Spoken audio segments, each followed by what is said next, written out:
Some people say Romare, Romare, Romare. right? Romy, Romare, I've heard Romy, Romare. Right. His friends called him just Romy. Romy.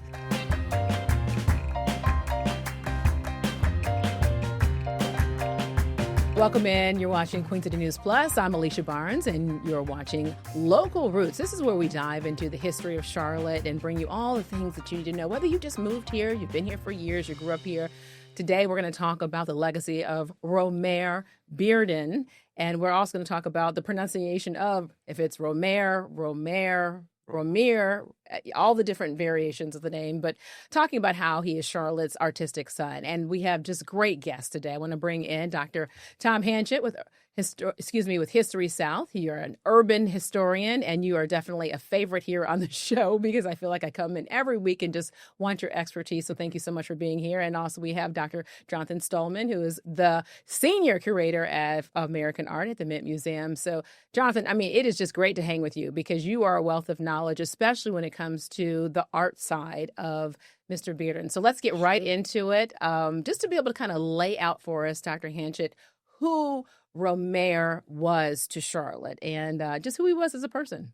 Well, he was one of the few Charlotteans I knew by reputation. When I came here in the 1980s, he was at the peak of his career. He had been born here in 1911, and his parents took him north as quick as they could because this was not a very conducive environment for a young black boy. He ended up in Harlem and the latter days of the Harlem Renaissance and has a lasting national reputation, died in 1988, but he's still on the forever stamps. And he is one of the people who make Charlotte, Charlotte. His name is, I feel like, is everywhere, and we're going to get into the fact of the park that's there across from Bank of America Stadium. And I'm sorry for from Bank of America Stadium. But when you walk into the Mint Museum or you hear about Romare Bearden, why is it that there's just such this kind of love for who he is and who he became, the fascination of him? What do you think? I mean, Tom, I would say it's great to have an artist from Charlotte who's gone on to such popularity and national acclaim. And that reputation really started developing in the 70s. And that's really when Charlotte decided to really reconnect with Bearden. The Mint bought its first major collage by Bearden in the mid-1970s and went on to do multiple exhibitions of his work. But I think his work, for us, it's so important because even though Bearden was in New York for much of his career, he often, in his subjects, reflects back on his upbringing in the South, in Charlotte, the people he knew, the rituals, the customs, all of those things. And so he's someone who's really special to those who are here and to those, I think on a national level and international level who have come to understand the importance of the kind of work he was making. Give us more of a sense as to who he was, because I know, Dr. Hensham, when I've talked to you before, you're like, he was a cool guy, really was. And you don't really hear about that side. So I just wanted to find out more. I'll just show you one of the many books that are about Romare Bearden. And there is you can see the color in his art. You can see the themes of family and home in his art. And he does this subtle thing where he pulls you in. There's a person, but in the distance, there's the future, the world, the bigger world. Yeah. And so I think his art it does what good art does, which is speak to a lot of people. But also because he grew up in the bridge time between a world that was mostly rural for most people. That would have been 1911. And he left Charlotte, came back every once in a while to visit with his family. But by the time he passed away, most of us were urbanites. Okay. And so the collages, particularly the Mecklenburg series at the end of his life, the last 10 years or so, really captured that nostalgia for the past, but also the importance of family and other things that last, that will take us into the future. Yeah, and I think that connection to family, to community, I think it touches on Bearden as a person. And, Bearden for a good 20 plus years worked as a social worker. I mean, he and also as an artist, but he was multi-talented. He had potential to have become a professional baseball player younger in his career. He was a musician. He grew up in, as you said, in the Harlem Renaissance. His household was filled with the musicians of the day, and Bearden himself composed music in the 1950s. And we have it on display at the Mint Museum. Right now, our current exhibition focuses on Bearden music. So not only was a lot of his subject matter drawing on jazz and blues and those kinds of things, but we actually have a copy of the record that he wrote the music for and the sheet music for it, turned into a popular song called Sea Breeze in the 1950s. But so he was a really remarkable person who was interested in all kinds of things and really kind of a Renaissance man in many ways. Sounds like it. Dr. Hanchett, any thoughts that you feel like what people need to know or what people don't know are things that aren't really discussed? The fact that he's from Charlotte is very important to us and clearly important to him because it became such a focus of his art. He also is someone who could live in multiple worlds in terms of race. Yeah. He had very light complexion and could have probably passed for white. I didn't know he was Black until I learned more about him because I saw his art. I would see pictures, and it wasn't until at the Mint Museum we, had we had a speaker come in and tell us more about Romare Bearden, and that's when I learned. Yeah. Yeah, there's a wonderful painting or photograph that he had on his studio wall. Let's see if I can turn this up. Oh, here it is. This is, I don't know if you all can see that out there, but there he is with his studio work, and in the background, his parents, grandparents, H.B. Kennedy and Rosa Kennedy. Great-grandparents. And the great-grandparents. And their house is now gone. It's where the First National Bank is and the Graham Street near the baseball stadium. But that celebration of his Blackness was something that took a lot of courage at that point, and he said that's part of who I am, and that was a kind of a beacon for people of many different backgrounds, many different races, who said, okay, if he can do that, I can do that. So now you know who Romare is as a person. Coming up, we're going to take a short break. We're going to talk about, get into the history as to the time period of when he lived here in the Charlotte area and talk more about that renaissance of what he was known for. Just stay with us. I want to welcome you back into Local Roots. We're talking about Romare Bearden and kind of where we were in time. So Dr. Hanchett, first I want to start with you. Bring us back. We're talking about like 1911 is the time. That's when he's born here in Charlotte. And in about 1900, there was a tremendous racial tension going on all throughout the South. That's when Black people were really stripped of voting rights around 1900.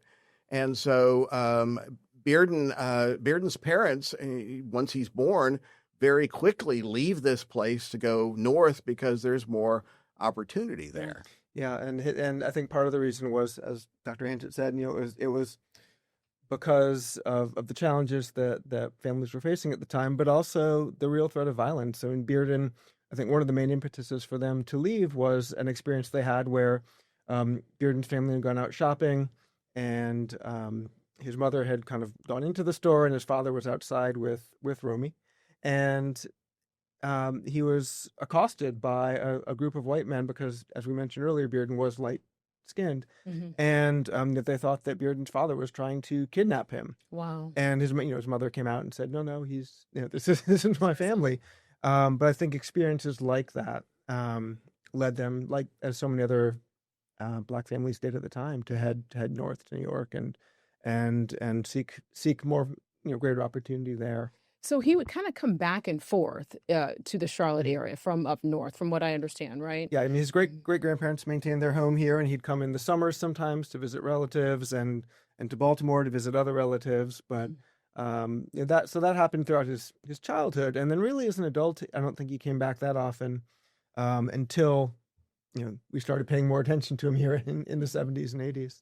But he really also had a passion for getting his message out for people, in itself. So kind of explain so we can kind of understand that full scope of, I mean, you're talking about what's going on in history here in the Charlotte area. You're talking about, racial tensions that are also here. You're talking about somebody who looks like they could pass for white. So with all these things kind of thrown in that basket, just for people to kind of get a clear understanding. He's not alone. There's something that historians call the Great Migration that really starts when that white supremacy thing happens in the 1890s, 1900s.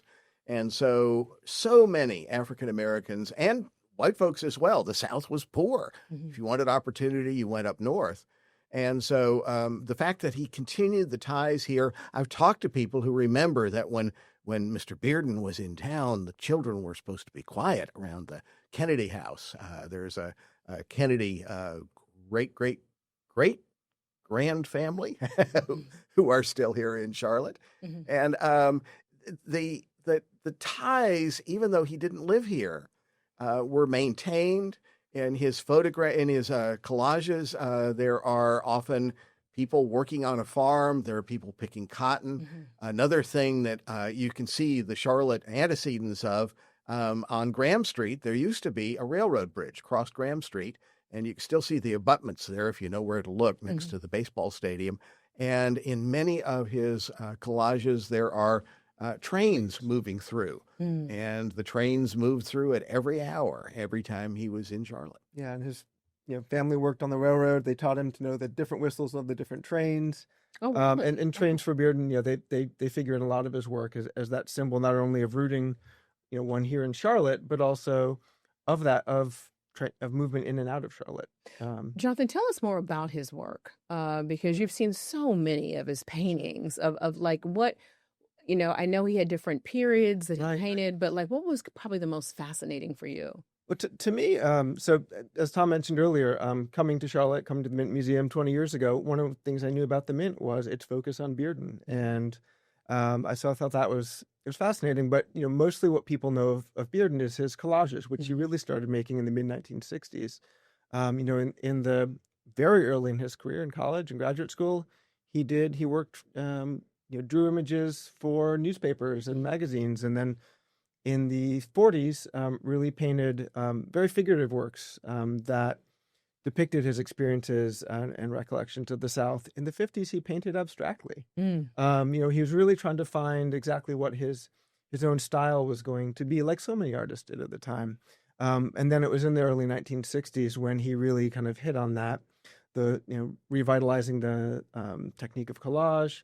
And kind of the integration of that with the subject matter, looking back to his roots in the South, his time in the South, all of those Southern themes. So, as Tom mentioned, trains figured in his work quite a lot, but other rituals like picking cotton in the fields, the landscape of Mecklenburg County, music, all of those things, a lot of music. Yeah. He was a musician. He was a composer. Billy Eckstine, who was the crooner, in the era of Sinatra, another popular name. He's the guy that made the big hit with Romare Bearden's Sea Breeze. Yep. Doggone it. And jazz. There are big bands that are marching through his collages. There are pianos in the houses that he depicts. Yeah. He was someone who I think lived with all of his senses. Yeah. A lot of us, particularly me today, looking at the computer, my fingers are doing real good, maybe my eyes, but he was someone who people gravitated to. Yeah, and his wife, Nanette, was a dancer herself, and so he kind of experienced that part of culture as well. Any stories you want to share that you don't think that people might know or people would be a little fascinated by? Let me think. The one that is not literally a Romare Bearden story is the story of Romare Bearden Park. Yeah. In the Third Ward neighborhood of Charlotte, right close to the heart of the center city, there is now one of the most beautiful parks I have ever seen. And the arts critic in Charlotte, Richard Michel, was someone who was a champion of Charlotte recognizing the legacy of this important artist. When I came to Charlotte, he was barely known here. There had been a visionary curator at the Mint, Gerald Melberg, who had begun that process. But to see Romare Bearden Park and it is a place where there's a spot for children to play in the water. There's a big field where you can play soccer. There's intimate spaces where there can be concerts. And it is a park that, to me, captures that multiplicity of people, which is what Bearden was so good at. And Richard, you mentioned Gerald, one of the first. Gerald really helped to plant those seeds for his legacy here. Did one of the first big museum exhibitions of Bearden's work in 1980, I think, at the Mint Museum, and that really started. The Mint had started collecting Bearden's work, but that really helped us kind of found that desire to become. We now have the biggest collection of Bearden's work. People may not know that at the Mint. We have a gallery that's permanently dedicated to exploring different aspects of his work.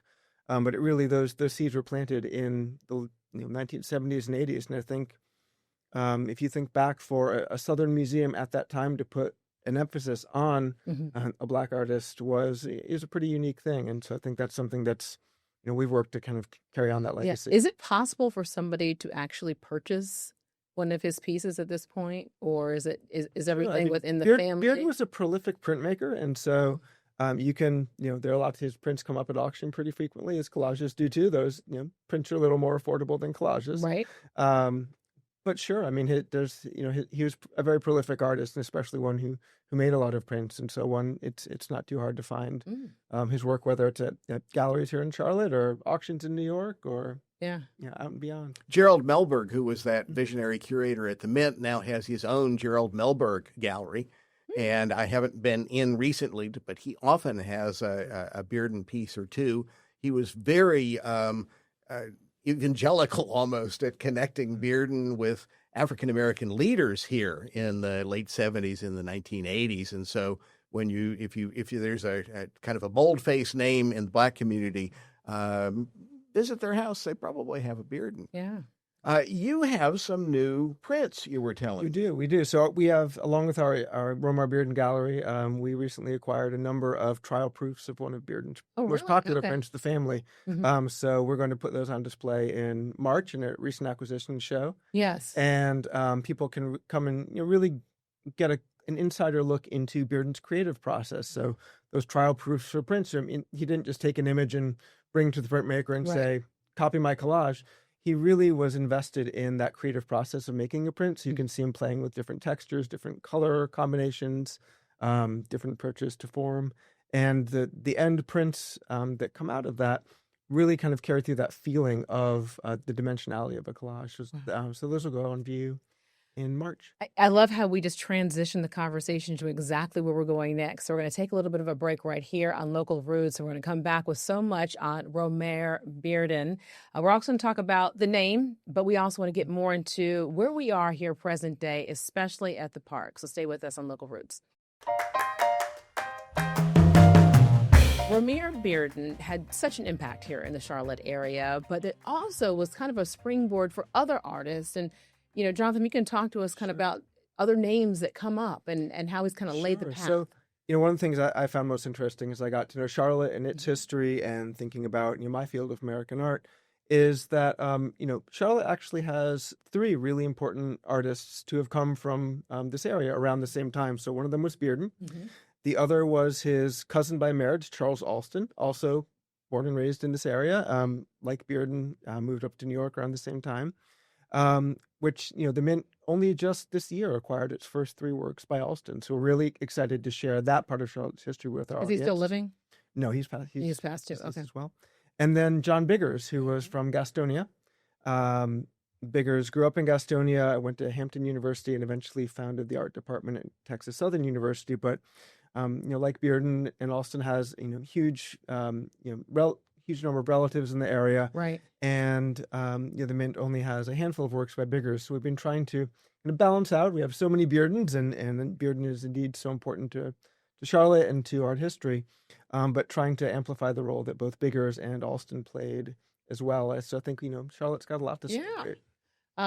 Anything you want to add in, Dr. Hanchett? You were telling me that, you have a show that you're about to put up that has pulled out one theme from Bearden's work.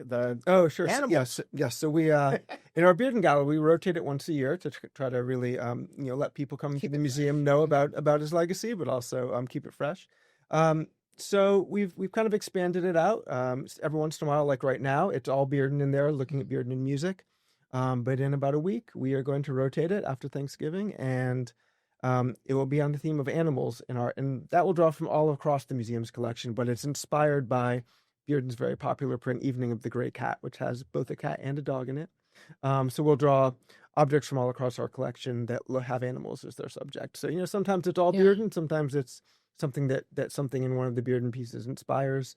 A couple years ago, we did a show where we used Bearden's it's actually the first print we bought by him that inspired. We commissioned works from local artists to create a piece in response to it. So we're trying to find ways where Bearden's legacy can be carried on in a number of different ways. Are either of you in touch with any of his family or distant relatives? So we work closely with the Romare Bearden Foundation. So there's a foundation in New York that has a number of his works, has some of his archives, that really seeks to kind of continue carrying on his legacy. So we've partnered with them to bring speakers down before, and we're in close communication with them on a number of things. Wow. And that's some of the people who are part of the foundation are relatives of Bearden. Just from learning about Romare, let's talk about his name because I've said it like 3 different times. Romare, you say. Some people say Romare. Romare. Right. Romare. I've heard Romare. His friends called him just Romy. Romy, right. So, there are a number of ways. I asked someone at the foundation once, and they said, if you look at his signature, the way he signed his name, it's Romareberden. And so they say it's Romare. If you do it the kind of the 2 syllables. Right. That was their official blessing to me for how to pronounce it. And what have you heard? It doesn't matter how you say it, as long as you get to see the art. It's really special. It really is. Let's talk about resources, because I know you mentioned several. Dr. Hancher, where can people be able to go to learn more? You have also some books. I did want you to show. I'm showing off a book by Glenda Gilmore here. Where did it go? There we are. And she grew up, spent much of her life in Charlotte before going to Yale University, distinguished scholar. And this is a fairly new book, book by someone who has been part of the New York scene around Romare Bearden. Mary Schmidt Campbell was just actually honored for her work on Bearden. She's president of Spelman University in Atlanta, and but a great historian, and that's a wonderful book. She was honored by the Romare Bearden Foundation this spring for all of her work on Bearden. Another great book that has a lot about the Charlotte parts of his life. I don't know if you can see the Bearden family, the Kennedy family, with Romare Bearden standing there, the tombstone in Pinewood Cemetery in the heart of Charlotte. Well, we just enjoyed this so much. I want to thank you both for joining us. So, Dr. Hancher, people can find you on History South. Give us your website. www.historysouth.org. Lots about Charlotte history. So much about Charlotte history. I find myself clicking and looking. And you're at the Mint Museum. Museum.org. And also, too, people can find this new exhibition that's coming out. You said it's going to be... The installation will open end of the first week of December. Okay. Yeah. And that will be called a Mint Menagerie, inspired by Romare Bearden's Evening of the Gray Cat. And we'll also have all of those new prints, that series that we bought, that will come out in March in our new acquisition show. Okay. Thank you so much for being here. Thanks for hanging with us today, learning so much more about history and Romare Bearden and just his legacy, and just why Charlotte just loves to be able to celebrate his works, who he is as a person, and just what he brings to the Queen City. You're watching Queen City News Plus. I'm Alicia Barnes, and we'll see you soon.